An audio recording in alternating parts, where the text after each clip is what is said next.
post it for my class. And let's see if I can get this ready to go.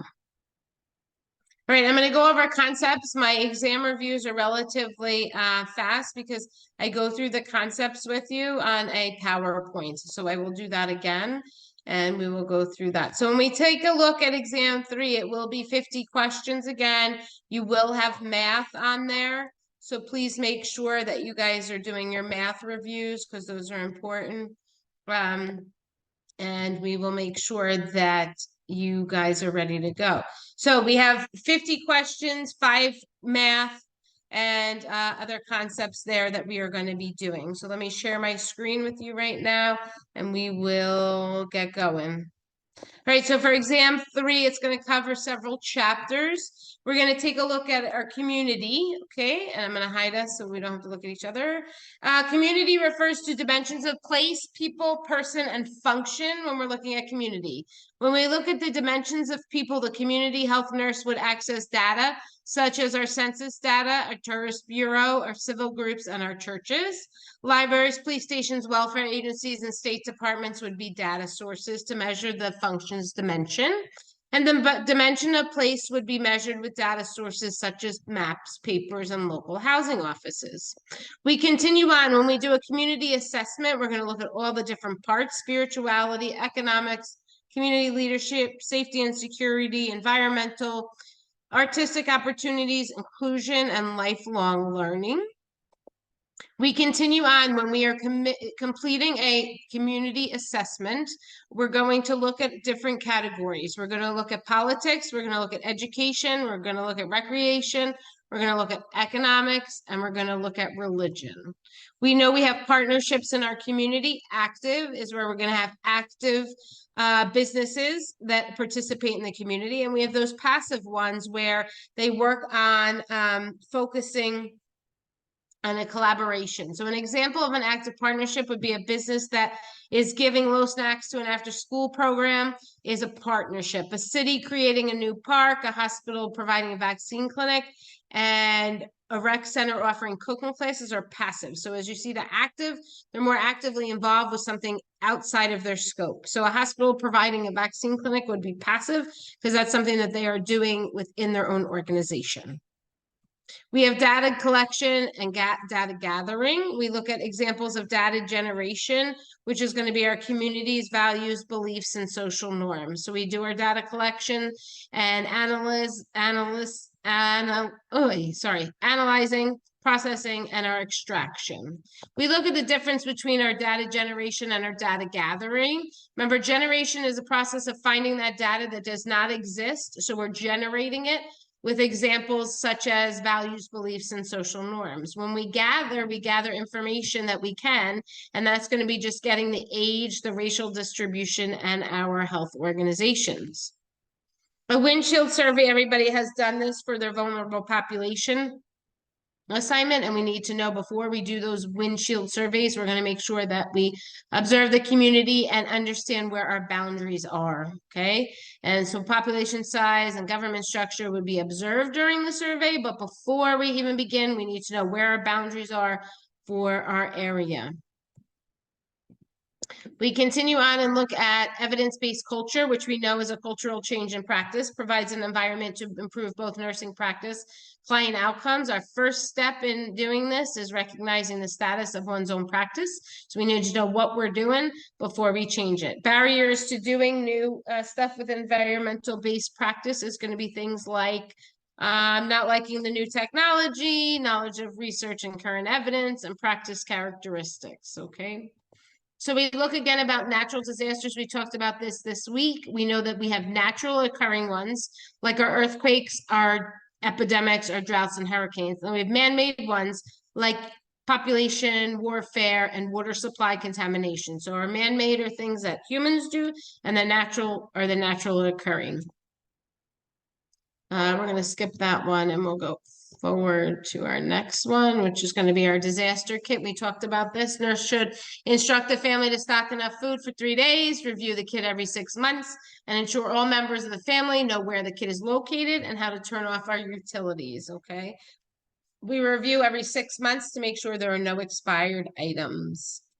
We have our MASH casualty scenarios. Know our purpose of this is to find out how much time does it take when we do these practices, like our fire drills and our lockdown drills and all that. That's our point, is to figure out how long it'll take. We then continue on with our national response framework. What do they do for us? They give us transportation, they give us housing, medical resources, search and rescue, and firefighting when we do have a natural concern. We have primary and proactive and reactive. Primary prevention strategy when we're looking at an economic issue is to work with our insurance companies. That's going to be more of a proactive than a reactive. Reactive occurs after something has occurred. Okay. And then we move on to what was last week was teaching. When developing a community-based education program, we're going to make sure that the population, the education is meant to be developed for. The nurse is going to identify an issue, select a learning theory, remember all our different learning theories, and then choose a way to teach to our community. We have 3 domains of learning. We have our cognitive, which is our brain. We have our affective, which is our feelings, and we have our psychomotor, which is our skills, our doing, okay? Remember that is cognitive is brain, affective has 2 F's in it for feel, and psychomotor has several DOs in it, or O's and DO, so to do, okay? When we see was our teaching effective, our best method is our teach back method to evaluate was it effective, focus on the need to restate or demonstrate what was taught. When we're designing, we're keeping in mind what do we want to use and what's effective among the community that we're teaching to. We know there's some differences in teaching along our generations, so we know that that's important. Our different generations. I don't think you need to know that though. Qualifications to prove medical malpractice, that we know a doctor relationship must exist. The doctor's negligent. Negligent causes direct injury, and the injury leads to harm. All these are going to prove our liability for medical malpractice. When we look at liability, it's we know that we have the provider had a duty to provide care, a breach occurred, and case managers have to strive to reduce those risks and practice within an acceptable standard. So think about when we're doing malpractice and liability and our ethics. We're going to skip along here. Our World Health Organization, we know that that is our services are going to be like monitoring drug reactions, establishing standards for vaccines, biomedical research. We have our NIH, we have our CDC. Please know these different organizations and their roles. We know in case management, we're going to coordinate care, keep patients out of the hospital, schedule surgeries, coordinate doctor's appointments. And as a case manager, our responsibility is to advocate, and our goal is to make it independent for each person in the process. So nurse case managers meet to do the well-being through coordination of care. Healthcare, nurses, PTs, dietitians, they all have their own separate roles. So we look at this picture, our coordination of care is most important. We meet the needs and health of our clients through this coordination with other members. Skip these. Oh no, STDs. That is on there. What I want you to know about sexually transmitted diseases is which ones cross the placenta. We have viral, which is HPV, herpes, hepatitis, and HIV. We have bacterial, chlamydia, gonorrhea, and syphilis. And we do know that most of the infections that are bacterial can be cured with antibiotics. And we know that those that are caused by viruses usually can't. Untreated syphilis, we know, can cause problems across the placenta. Okay, so blindness, death, facial abnormalities, and disabilities. STDs, we look at a public challenge, the bacterials we talked about.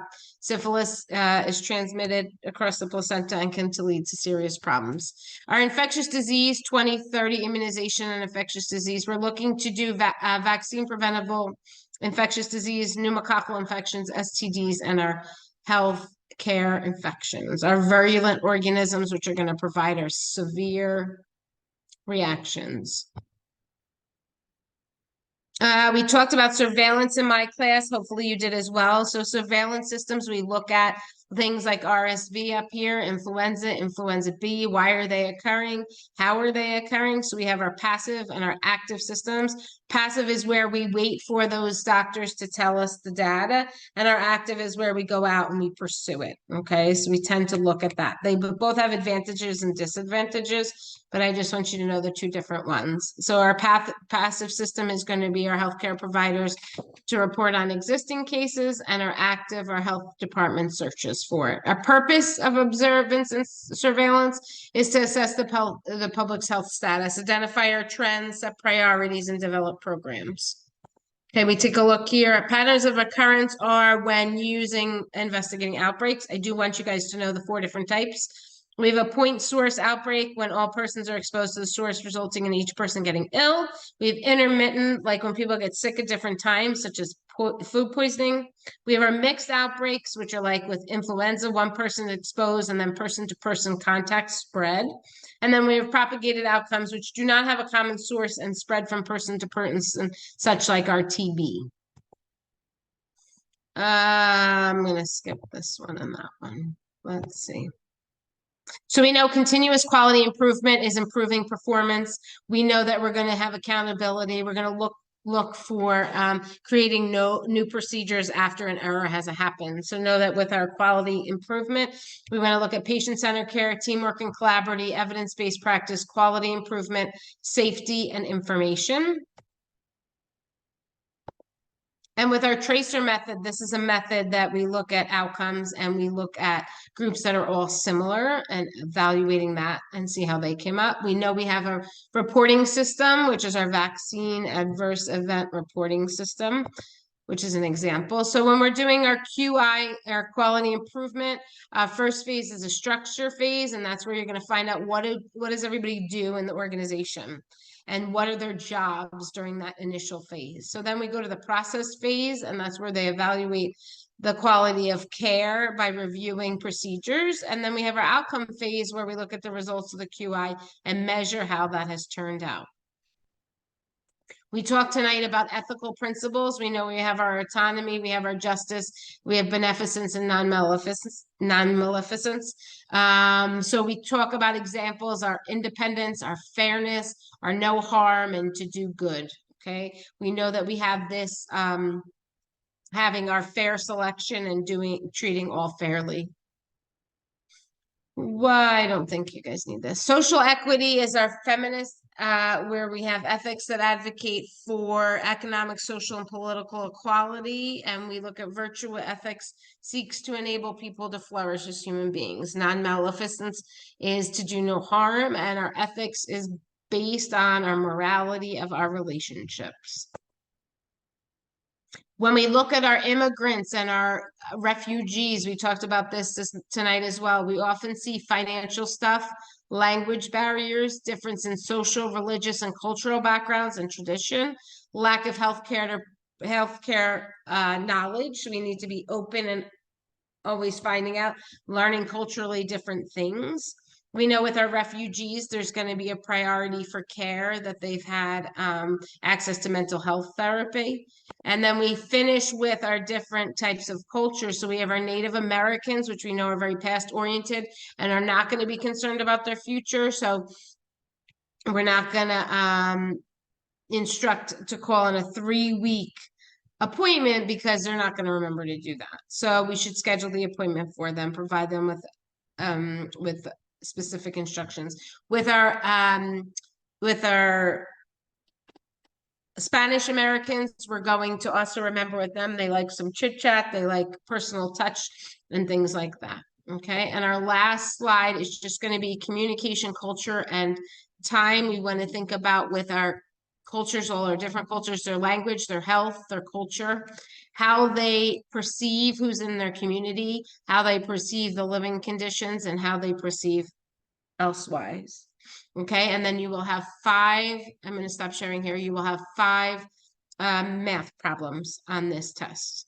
Okay, so I covered most of the topics that are important. I do want you guys to use the study guide. The information on the study guide will be present on the exam. Okay, any questions?